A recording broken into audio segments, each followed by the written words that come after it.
सोचिए, आप मुंबई में अपने घर की खिड़की के पास सुबह सुबह कॉफी पी रहे हैं और आपके फोन पर मीटिंग का रिमाइंडर आता है।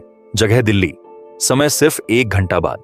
आप सोचेंगे यह तो नामुमकिन है, लेकिन हाइपरलूप के जमाने में यह रोजमर्रा की बात हो सकती है। न हवाई जहाज का लंबा इंतजार, न स्टेशन की भीड़, न हाईवे का ट्रैफिक। बस आप एक स्लीक सा कैप्सूल पकड़ेंगे, उसमें आराम से बैठेंगे और 1 घंटे से भी कम समय में दिल्ली की मीटिंग रूम में होंगे। असल में हाइपरलूप एक बहुत लंबी, पूरी तरह बंद और सील की हुई ट्यूब होती है, जो अंदर से इतनी बड़ी होती है कि एक कैप्सूल का मतलब यहां एक छोटा, बंद, हल्का और सुरक्षित वाहन है, जिसे खास तौर पर हाइपरलूप जैसी तकनीक में यात्रियों या सामान को ले जाने के लिए बनाया जाता है। यह गोलाई लिए हुए या लंबा अंडाकार आकार का होता है ताकि हवा में चलते समय कम से कम रुकावट हो। इसके अंदर सीटें, लाइट, हवा का सही दबाव और आरामदायक तापमान बनाए रखने की व्यवस्था होती है, जिससे यात्री तेज रफ्तार में भी आराम से सफर कर सकें, आराम से उसमें चल सके। जहां जहां कैप्सूल शब्द आपके हाइपरलूप टेक्स्ट में आएगा, उसका मतलब हमेशा वही होगा, छोटा, बंद, हल्का और सुरक्षित वाहन जो हाइपरलूप ट्यूब के अंदर यात्रियों या सामान को ले जाने के लिए चलता है। इसे आप ऐसे समझिए जैसे एक ट्रेन का डिब्बा या मेट्रो का कोच, लेकिन बहुत छोटा, हल्का और पूरी तरह सील बंद, ताकि अंदर का माहौल, हवा, तापमान, दबाव बाहर के मौसम से बिल्कुल अलग और आरामदायक रहे। अब जरा सोचिए, इसे आप एक विशाल पाइप की तरह सोच सकते हैं, लेकिन इसमें पानी नहीं, हवा का बहुत कम दबाव होता है।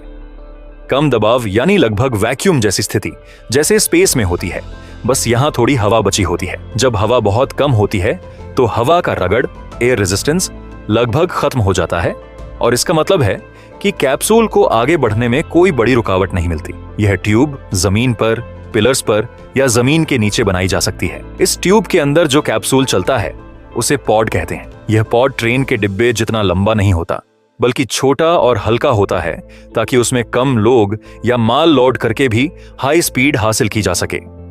अंदर से यह बिल्कुल मॉडर्न फ्लाइट केबिन जैसा होता है। आरामदायक सीटें, स्क्रीन, एयर कंडीशनिंग और साइलेंट राइड का अनुभव।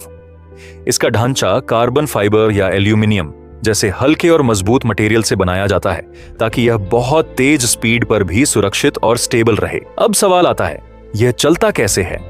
इसमें एक खास तकनीक लगती है जिसे मैग्नेटिक लेविटेशन कहते हैं। इसे समझने के लिए सोचिए कि आपके पास 2 शक्तिशाली चुंबक हैं और आप उन्हें एक दूसरे के समान ध्रुव, नॉर्थ नॉर्थ या साउथ साउथ को पास लाने की कोशिश करते हैं। वे एक दूसरे को धक्का देकर दूर कर देंगे। हाइपरलूप में यही खेल बड़े लेवल पर होता है। ट्रैक और पॉड में लगे शक्तिशाली मैग्नेट कैप्सूल को ऊपर उठाकर हवा में तैराते हैं, ताकि वह ट्रैक को छुए ही नहीं।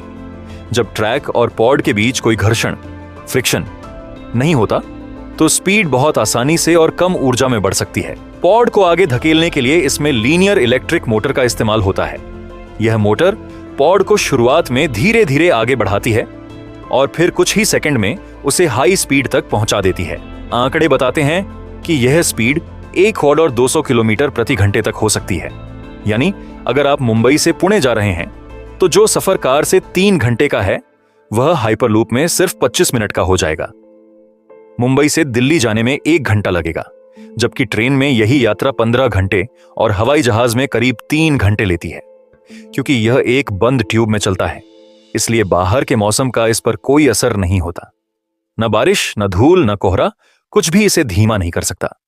न फ्लाइट की तरह रनवे चाहिए, न हवा में झटके, टर्बुलेंस आते हैं। यात्री को ऐसा लगेगा जैसे वह एक बेहद स्मूथ और शांत कमरे में बैठा हो, जो तेजी से आगे बढ़ रहा है।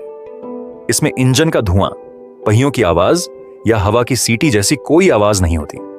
हाइपरलूप सिर्फ तेज नहीं, बल्कि पर्यावरण के लिए भी अच्छा है।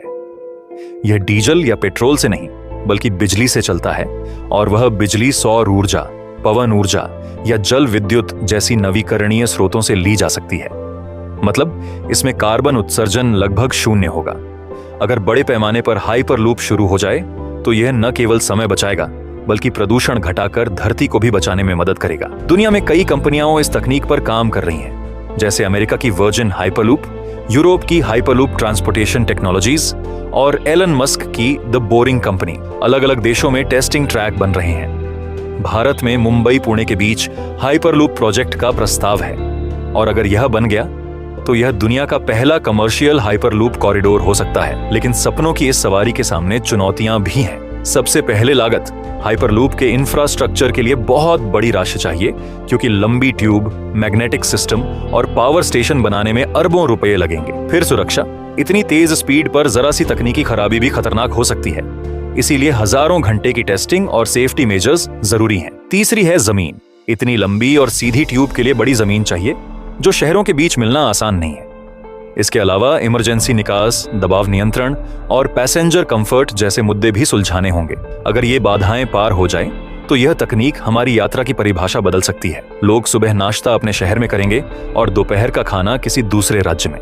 बिजनेस, टूरिज्म और सामान की डिलीवरी इतनी तेज हो जाएगी कि कई इंडस्ट्रीज की स्पीड दोगुनी हो जाएगी। आज जो सफर हमें थका देता है वह कल उतना आसान हो सकता है जितना आज मेट्रो से ऑफिस जाना। हाइपरलूप सिर्फ एक मशीन या प्रोजेक्ट नहीं, बल्कि इंसान के तेज, सुरक्षित और टिकाऊ सफर के सपने का अगला पड़ाव है। यह वही तकनीक है जो अभी किताबों और न्यूज में है,